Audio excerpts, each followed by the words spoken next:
Olha, podia ter dado certo e deu errado, para os dois lados hoje. O futebol é assim, e às vezes é no momento que não pode ser. Canal Tricolaço por aqui pra gente falar das coisas do futebol, depois de Vasco 2, São Paulo 1. São Paulo perde um jogo que, putz, dói demais perder. E me deixou muito mal, cara. Fazia muito tempo que eu não ficava mal depois de um jogo. Semana passada o São Paulo perdeu o jogo, me deixou puto, né? Vocês viram aqui, e acho que viram todo mundo falando também. E os motivos são parecidos. Mas o de hoje me deixou triste. Porque no jogo de hoje houve uma condição melhor e uma apresentação melhor de jogo do que o da semana passada. Semana passada o São Paulo foi um time muito entregue contra o Vitória. E hoje não. Mas hoje sobrou disposição para o adversário, ao mesmo tempo em que o São Paulo criou a própria armadilha, se é que vocês me entendem. Mas antes de falar disso, eu queria fazer um desabafo. Cara, como tá difícil acompanhar as redes sociais do São Paulo, de São Paulinos. Agora tava pensando em, sei lá, dar bloqueio em todo mundo, não ler mais ninguém. É uma coisa irritante, cara, as pessoas são muito ruins, bicho. Eu queria aproveitar esse vídeo, eu não sei até onde ele vai chegar. A audiência do canal é pequena e nunca foi eu nunca trabalhei para que ela fosse maior, né? Ela pode ser maior se eu trabalhar melhor, se eu aparecer mais. Mas eu gosto de fazer assim também, eu tenho pouca responsabilidade aqui. Aqui é um canto meu para falar do São Paulo, depois que eu deixei de falar de esporte profissionalmente. é, e primeiro vim aqui para falar de futebol em geral, depois resolvi falar só do São Paulo mesmo, que é o meu time, enfim. E aí a gente vai observando algumas coisas e eu não sei até onde vai chegar esse vídeo, mas eu queria tanto que as pessoas entendessem que elas estão muito raivosas, cara. É, eu insisto no que eu venho dizendo há vários vídeos atrás. Eu não sei o que vai acontecer com o Roger. Eu não sei se o São Paulo vai mandar o Roger embora. Eu não sei se o São Paulo vai cometer a loucura de contratar o Dorival Júnior, porque parte da torcida pede, é uma coisa insana. É insano, quando eu digo insano, não é porque eu amo o Roger, não é isso. Por que você troca o Roger pelo Dorival? Por que você não troca o Roger pelo Guardiola? Óbvio, São Paulo não tem grana. Mas entendam o exemplo. O Dorival não vai resolver problema. O Dorival quer ganhar 3 milhões de reais. O Dorival pede reforço toda hora. E o futebol do time do Dorival é discutível, é o que estava vendo no Corinthians agora aí. Mas não é nada disso. O que eu estou querendo dizer é assim: é muita raiva, é um clima que está muito parecido com política, isso está me deixando muito chateado, porque eu sempre adorei política e sempre adorei discutir política. E hoje eu não discuto mais, porque desde 2013 a gente está nessa merda que virou. Você não pode discordar do outro porque o outro quer matar você. E ao mesmo tempo, quando o outro discorda de você, você também fica puto, que também não está certo. Mas muitas vezes é porque você usa a argumentação e o cara não tá nem aí, ele não liga para sua argumentação, ele não contrapõe a sua argumentação, ele tira sarro, ele faz graça, né? Ele usa palavras terminativas para acabar com a discussão, e o futebol tá ficando igual. E o pior, o futebol tá ficando igual dentro da torcida do próprio time. Então, assim, você é obrigado a odiar o Roger agora. Você é obrigado a odiar o Roger. Porque se você não odeia o Roger, você é xingado, você é criticado, você é questionado. Você é obrigado a odiar o Roger. Tudo por causa de uma explicação que eu já dei aqui. Tudo porque o São Paulo Futebol Clube resolveu mandar o Crespo embora na hora que ele estava bem. Se mandasse ele com 10 derrotas, ninguém ia falar. Mas mandou o cara bem. E aí quem paga o pato é o Roger e é injusto pra cacete. Eu tô dizendo isso num dia que perde, que é pra ser honesto. Tem problema do Roger hoje. Mas eu acho que você trata de outro jeito, você critica de outro jeito, você sugere de outro jeito. A gente vai na internet, é lixo, eu vou parar de ver o São Paulo, fora esse, fora... Porra, bicho. Que caralho. Será que a torcida não percebe que ela também faz um clima de bosta em volta do time? Pô, isso é muito chato, cara. E aí, assim, a gente colabora também em rede social. Eu vou desabafar, cara. caras que eu gosto. Pô, o Arnaldo vai lá no canal deles, lá dele com Tirone, que eu adoro, vejo sempre. Assim, o Arnaldo não gosta do esquema 4-2-4. Ele não falou que. Ele acha ruim, ponto. Mas é uma questão de preferência. Aí, o discurso dele para falar do esquema vira verdade para quem acompanha e vai para a rede social. Então, é assim, o cara começa a tratar como um erro. Não é um erro, é uma decisão que pode funcionar ou não. Quando eu digo que dizem que é um erro, erro conceitual, que você não pode usar esse sistema. Pode! Pode! Pode! Há momentos em que ele funciona. O primeiro tempo de São Paulo foi bom, o segundo foi ruim. Isso não é só pelo esquema. Isso é também porque você não utilizar outras possibilidades, né? Mas não é só porque é aquele esquema. Aquilo é uma escolha. Só que isso serve de estopim para raiva. E ele não faz isso porque quer. Não é ele que produz. É as pessoas que não sabem absorver informação. E tratam assim. Então é assim, eu vou falar que o São Paulo jogou bem ou jogou mal, o Vasco jogou bem. Pra quê? Se a discussão não é essa. Ninguém discute mais se o centroavante errou, se o goleiro pegou, se o meia tocou errado. Não. A discussão do cara é se o técnico fez merda ou não. Não, na verdade não tem discussão, tem afirmação. É sempre assim. Tem sido assim. Então quer saber de uma boa? Que se lasque, meu. Se quiser mandar o Roger embora, manda embora. Contrata o Dorival. Paga 3 milhões pra ele. Contrata quem ele quiser. Mentira, porque o cara produziu outra mentira. Porque a torcida do São Paulo tá carente. A torcida do São Paulo ganhou um título com o Dorival e acha que ele é um monstro do trabalho de técnico de futebol. Ele não é. Mas é isso que querem. O André Hernan, na transmissão, deu essa deixa. Cantou essa bola. É isso que ele. Inclusive o André quer. Então traz o cara e foda-se todo mundo. Entendeu? Quem tá vendo vídeo, quem não tá, quem tá escrevendo no Twitter, no Facebook, no Instagram, foda-se. Manda o Roger embora e traz. É isso que vocês querem? Isso resolve o problema do São Paulo. Mandar o Roger embora e trazer o Dorival resolve o problema do São Paulo. Acabaram-se todos os problemas, então faz isso. Pronto, esse é o negócio. Essa é a questão. A questão está resolvida. Não tem discussão. 4-4-2, 4-2-4, 3-5-2. Não tem discussão. O problema do São Paulo é mandar o Roger embora. Então manda! Então manda, não discute mais futebol. Porque é um saco. Você vai pra comentar com seu amigo, você vai pra discutir, você não dá, não tem discussão. É raiva só tem raiva ali. Só tem xingamento. Ah, que é isso? Eu vou falar muito rápido do jogo porque não dá, não tenho nenhuma paciência, nenhum preparo para fazer isso aqui bem.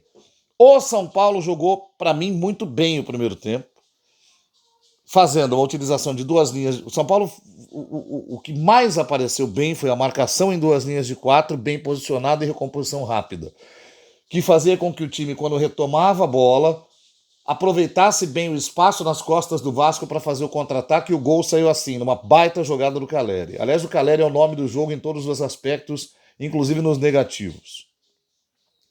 E faz uma baita numa jogada, tenta o gol, a bola sobra, o Luciano confere e faz o primeiro gol. O São Paulo não desistiu do jogo com 1-0. Continuou jogando, continuou utilizando esse contra-ataque e continuou deixando o Vasco em má situação. Intervalo, volta o Vasco pressionando, já estava pressionando no final do primeiro tempo. Importante dizer o seguinte: o time de casa perdendo pressiona.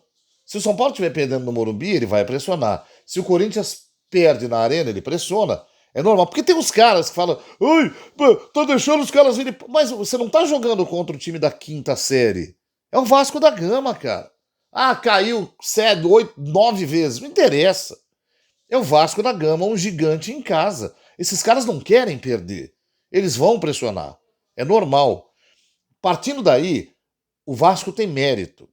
Porque o Vasco fez a pressão de maneira correta, empurrou o São Paulo e obrigou o São Paulo a baixar suas duas linhas. E trabalhou em cima do São Paulo assim praticamente o segundo tempo todo, com destaque mais a partir dos 18, 20 minutos para frente. No meio dessa pressão conseguiu um pênalti, e foi pênalti. Eu vi discussões do tipo: ah, será que não foi? Não foi falta, foi pênalti, cara. E o bração do Caleri lá no alto. Não acho que ele quis fazer, acontece. Foi pênalti. Outra discussão que eu vi, frango do Rafael. Que frango no pênalti? A bola bateu na mão dele, ele foi defender. Essa eu nunca tinha visto. Criticar o goleiro porque ele foi na bola, mas a bola passou. E aí você tem o golpe de misericórdia final, mais perto do final do jogo, porque o time do Vasco continuou fazendo pressão e acabou conseguindo o segundo gol exatamente nessa pressão. Com construção de jogada pelo lado esquerdo. Aliás, onde o Andrés Gomes jogou praticamente em cima do lado direito do São Paulo o jogo todo. Primeiro em cima do Cedric Soares, depois em cima do Mike. E você vê que a troca do Cedric pelo Mike não resolveu o problema. Ao contrário, com o Cedric eu estava até mais firme, apesar do Andrés Gomes continuar em cima, até porque o Andrés Gomes tem mais talento que os dois, diga-se de passagem. Né? Então esse é o resumo do jogo. Um bom primeiro tempo do São Paulo, um ótimo segundo tempo do Vasco. Quem teve as melhores chances aproveitou. O São Paulo teve, antes do 1-1, uma chance com o Caleri, numa bela jogada do Luca, onde o Caleri chutou fraco, a bola bateu no zagueiro, voltou para ele, bateu no zagueiro de novo, ele tentou de calcanhar e o São Paulo não fez o gol. Se fizesse o 2-0 ali, talvez o jogo fosse diferente. Espero que ninguém crucifique o Caleri por isso, mas no jogo hoje ele jogou muito, deu um gol, perdeu um gol feito e fez um pênalti. Eu não me lembro do jogador ter protagonizado 4 situações tão distintas assim, pró e contra o time. E foi isso que aconteceu. O resumo do jogo é esse. Um primeiro tempo muito bom do São Paulo, um segundo tempo muito bom do Vasco, onde quem aproveitou melhor as chances que criou, ganhou. O Vasco aproveitou melhor as chances que criou e ganhou o jogo. É isso.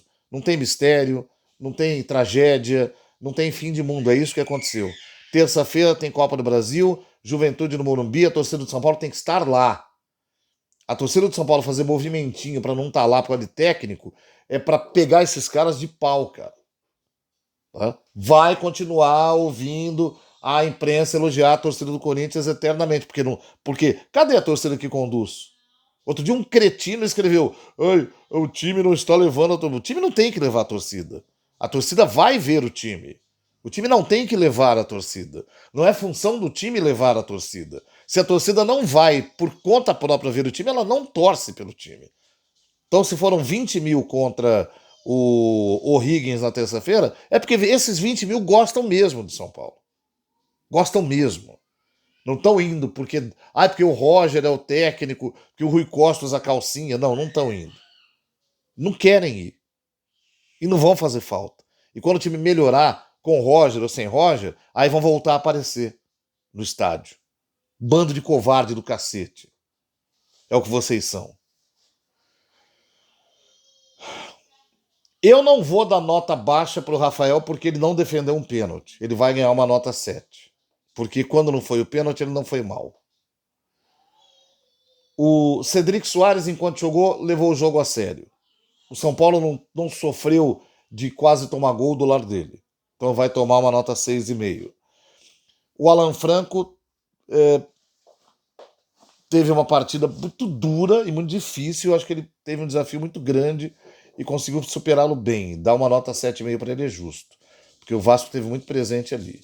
Mesma coisa vale para o Sabino, só que uma hora não aguenta. E aí, por isso que o Roger tinha que pensar na possibilidade de 3 zagueiros. E ao mesmo tempo, ele precisa ter zagueiro para jogar. Porque ele não tem. Porque não tem mais. Né? O São Paulo emprestou o Ferrarese. O São Paulo não consegue reintegrar o Arboleda, que também não tem que ser reintegrado mais. O Enzo Dias merece uma nota 6,5 pelo que jogou. O Danielzinho fez um primeiro tempo muito bom, um segundo tempo muito abaixo, porque não teve força para ter, por exemplo, aquela segunda bola no pé e criar para o time atacar em contra-ataque o time do Vasco. Então leva uma nota 6. O Bobadilha apresentou boa condição de jogo, tanto no primeiro quanto no segundo tempo, mas teve muito atrás no segundo também. Ali foi um erro de posicionamento terrível do time de São Paulo. Terrível, terrível. Ele leva uma nota 6,5 por causa do seu bom desempenho hoje. O Luciano, primeiro tempo muito bom, começou bem o segundo, mas quando o time estava pressionado pelo Vasco e não conseguia sair, ele sumiu do jogo, não por culpa dele, porque não chegava nada para ele. Vai levar uma nota 7 pelo gol e por ter se esforçado bastante. O Caleri é aquilo que eu falei, ele fez tudo. Ele foi o melhor jogador do ataque enquanto o ataque existiu, quase fez um gol que o Luciano fez, perdeu um gol feito e fez um pênalti. Eu vou dar uma nota 7 pro galera.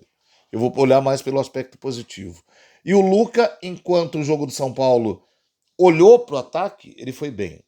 Quando parou de olhar para o ataque, ele não foi tão bem. E aí eu acho até que a entrada do TT atrapalhou. Porque ainda era um momento que o Luca não estava mal, ele tinha feito uma grande jogada antes disso, e o TT ainda é muito jovem, ainda tem questões de se atirar para o jogo, de se segurar muito. E aquele era o momento para ter um pouco mais de altivez e coragem e ir para cima. Então eu vou dar uma nota 6,5 pro Luca, e não sei se ele deveria ter saído naquele momento.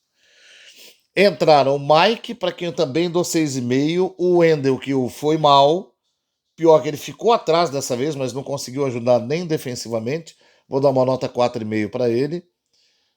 Quem entrou também foi o TT, que eu falei aqui, e ele sucumbiu junto com o ataque do time sucumbindo, e vai levar uma nota 5.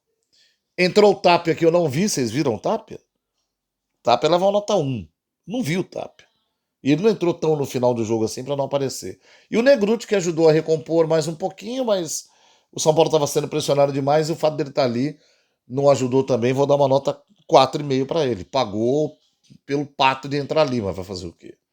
E pro Roger eu vou dar uma nota 5, porque conseguiu organizar um time que jogasse muito bem no primeiro tempo e não conseguiu. Porque, assim, o mérito é do Vasco de pressionar, mas o São Paulo tem que apresentar uma contraproposta de jogo. E o Roger não conseguiu fazer isso. Então é 5 pelo primeiro tempo e nada pelo segundo, 5 na média. É como ficamos. Valeu, meu povo, aquele abraço.